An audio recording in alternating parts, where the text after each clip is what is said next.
अस्सलाम वालेकुम नाज़रीन, आप लोग कैसे हैं। उम्मीद करती हूँ कि आप लोग खैरियत से होंगे। माशा अल्लाह, सुबहान अल्लाह। हज का महीना। हज से मुराद, हज किसे कहते हैं।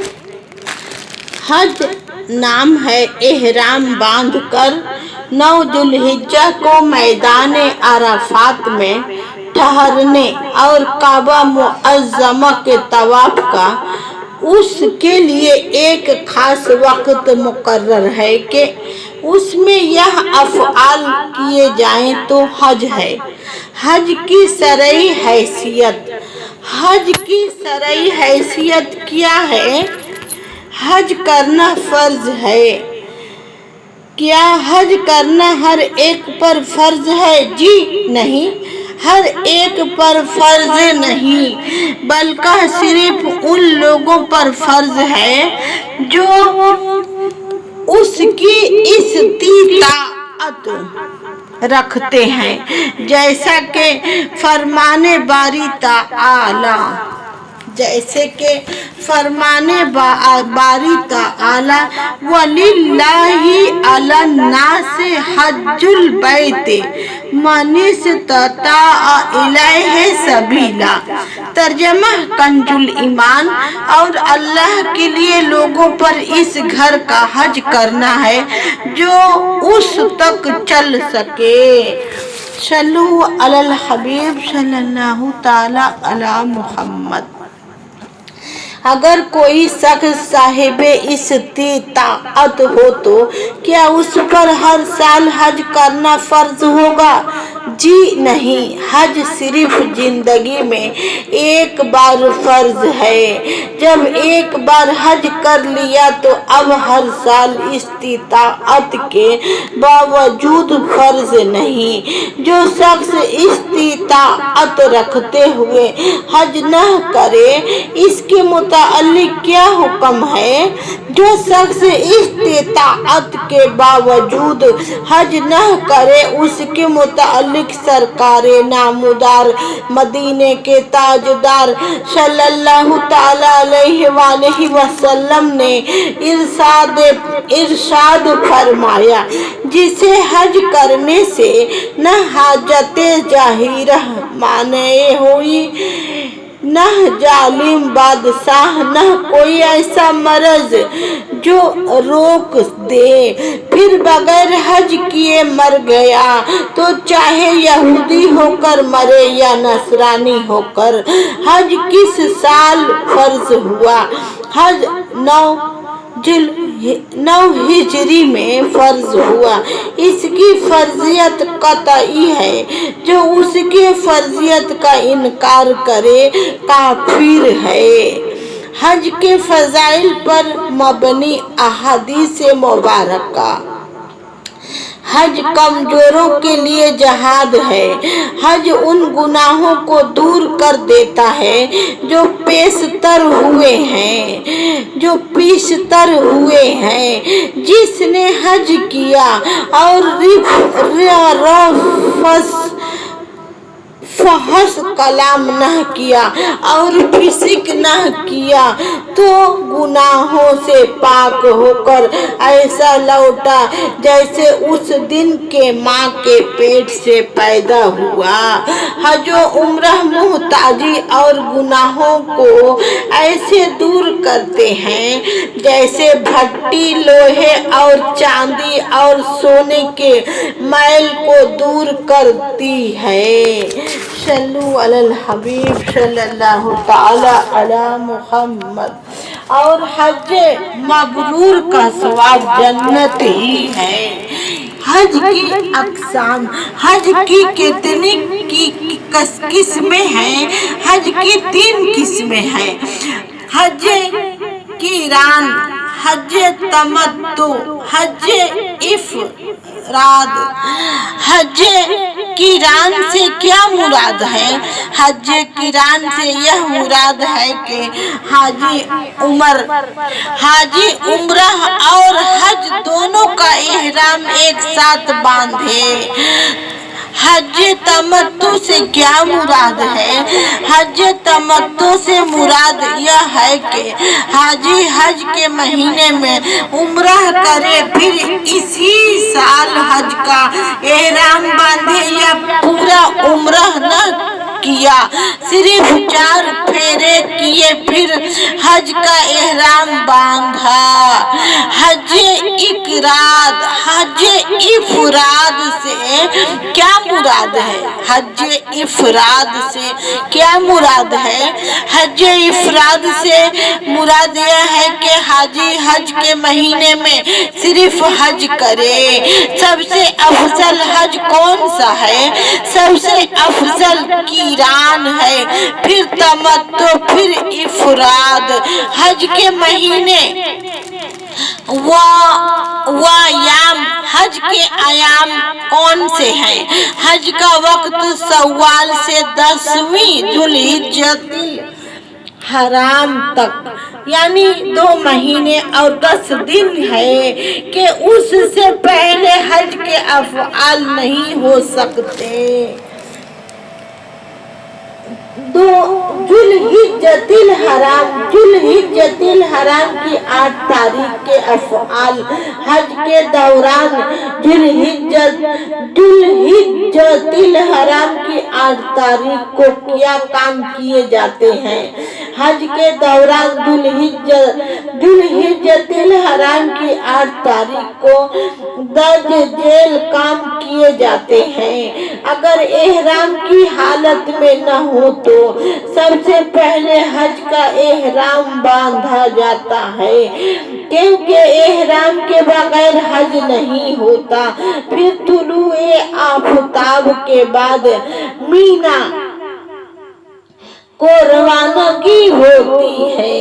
مینا میں نماز ظہر تک پہنچ کر اگلی صبح نماز فجر تک قیام کیا جاتا ہے۔ ذوالحجۃ الحرام کی 9 تاریخ کے افعال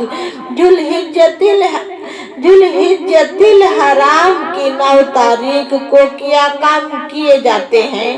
ذوالحجۃ الحرام کی 9 تاریخ کو درج ذیل کام کیے جاتے ہیں۔ نماز فجر مینا میں ادا کرنے کے بعد میدان عرفات کا رخ کیا جاتا ہے۔ جب نماز ظہر کا وقت ہو جائے تو میدان عرفات میں نماز ظہر اور عصر ملا کر پڑھی جاتی ہے، مگر اس کی بعض شرائط ہیں۔ میدان عرفات میں کم از کم 1 لمحہ ٹھہرنا حج کا پہلا رکن یعنی فرض ہے۔ لہذا 9 ذوالحجۃ الحرام دوپہر ڈھلنے سے لے کر 10 ذوالحجۃ الحرام صبح صادق کے درمیان جو کچھ احرام کے ساتھ 1 لمحہ کے لیے بھی میدان عرفات میں داخل ہو گیا وہ حاجی ہو گیا۔ پھر غروب آفتاب کے بعد میدان عرفات سے مزدلفہ کے لیے روانہ ہو جائیں۔ صلو علی الحبیب صلی اللہ تعالی علی محمد۔ ذوالحجۃ الحرام مزدلفہ شریف میں مغرب اور عشاء دونوں نمازیں ایک ساتھ ادا کریں۔ مزدلفہ شریف میں مغرب اور عشاء دونوں نمازیں ایک ساتھ کیسے پڑھی جاتی ہیں؟ مزدلفہ شریف ایک ہی اذان اور ایک ہی اقامت سے نماز مغرب و عشاء وقت عشاء میں ادا کی جاتی ہیں، لہذا اذان و اقامت کے بعد پہلے مغرب کے 3 فرض ادا کر لیجئے، سلام پھیرتے ہی فوراً عشاء کے فرض پڑھیے، پھر مغرب کی سنت نفل اوابین، اس کے بعد عشاء کی سنت نفل اور وتر دو نوافل ادا کیجئے۔ صلو علی الحبیب صلی اللہ تعالی علی محمد۔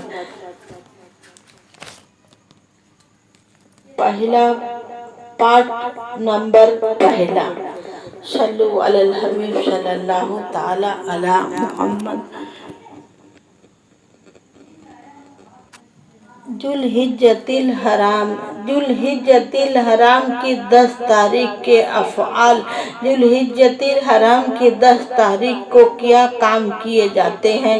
जुल्हिज्जतिल हराम की 10 तारीख को दर्ज जेल काम किए जाते हैं। 10वीं रात को मुज़दलिफ़ा में क़ियाम करना सुन्नत मुअक्कदा और कम अज़ कम हाजी का 1 लम्हा वहाँ ठहरना वाजिब है। फिर नमाज फजर मुज़दलिफ़ा में अदा करने के बाद मीना को रवानगी होती है।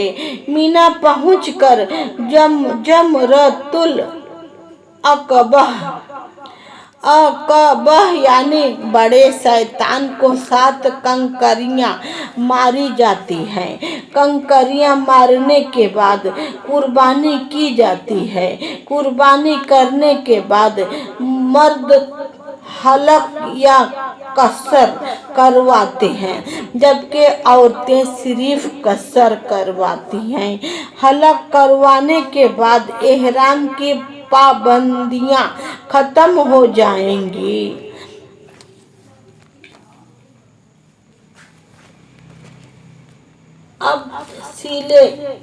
अब सिले हुए कपड़े पहन सकते हैं।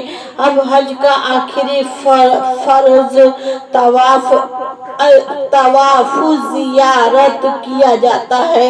तवाफ़ु ज़ियारत से क्या मुराद है? 10 जुल्हिज्जतिल हराम से 12 जुल्हिज्जतिल हराम के सूरज गुरूब होने से पहले काबा मुशर्रफा के तवाफ को पहुंच हज का दूसरा बड़ा रुकन फर्ज तवाफ़ुल ज़ियारत कहा जाता है। उसके बाद हज मुकम्मल हो जाता है। तवाफ़ुल ज़ियारत सिले हुए कपड़े पहनकर किया जाता है, क्योंकि कुर्बानी और हलक के बाद हाजी एहराम की पाबंदियों से आज़ाद हो जा चुका होता है। जुल्हिज्जतिल हराम की 11 और 12 तारीख के अफ़आल। जुल्हिज्जतिल हराम की 11 और 12 तारीख को क्या काम किए जाते हैं?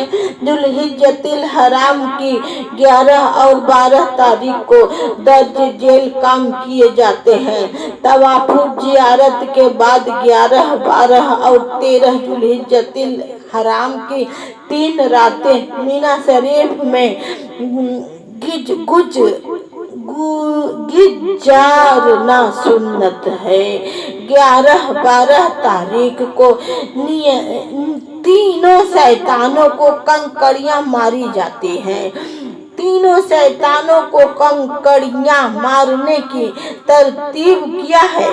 11 और 12 तारीख को जवाले आफ़ताब सूरज ढलने के बाद पहले छोटे शैतान को, फिर दरमियान वाले को और आखिर में बड़े शैतान को कंकरियां मारी जाती हैं।